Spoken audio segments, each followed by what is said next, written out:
Is set to soar this weekend.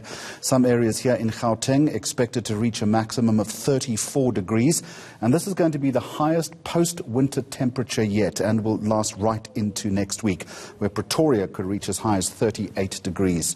Ngobile Madlala is looking at the effects of the heat on our health. Ngobile, good afternoon to you. Who are you talking to? Well, Jeremy, that's right. We are looking at the effects of the heat wave to our health. In fact, I'm joined in here by Dr.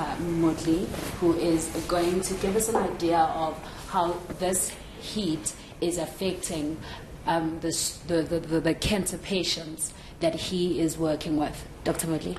Thank you for asking me. A heat wave is always a big thing. And if you look at patients across the board, the normal precautions apply. We tell our patients they shouldn't spend too much of time outside in the sun. And that's because, of all the cancers, the biggest cancer we have, the most common cancer we have in South Africa is actually skin cancer. And the sun plays a huge part in the generation of skin cancer. So you can imagine during a heat wave how much more that is a problem. However, when you look at patients who are having treatment, so we know that this month is Breast Cancer Awareness Month, October, and many women with breast cancer are having chemotherapy. And when you have chemotherapy during these times, you are tending to become dehydrated much easier and much quicker. And we know that patients who are getting chemotherapy, they don't like to drink or eat. They are nauseous. So whatever goes in, they're scared, keeps coming out. So the problem is that during extremes in temperature and not taking fluids in, they become dehydrated very easily. And when you get dehydrated, what happens is that the chemotherapy stays in your system for longer because you don't excrete it as quickly.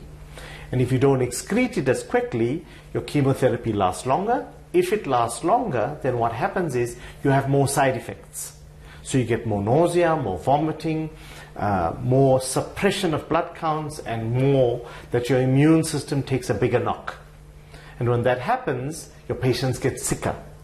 So during this time, it's very important that patients who are having chemotherapy maintain their hydration, stay cool, stay out of the sun.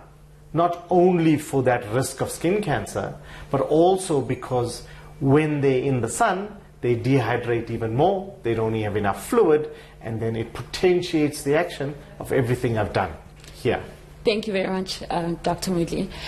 So as you can hear there, Jeremy, just an emphasis of making sure that our brothers and sisters who are at this point attending chemotherapy, that they stay hydrated and that they stay on top of their health in this heat wave. I'm also guessing not just for cancer patients, but as we read reports of the mercury hitting 38 degrees next week, possibly in Pretoria, it's a problem that all of us have to deal with. Ngobile Madlala, thank you.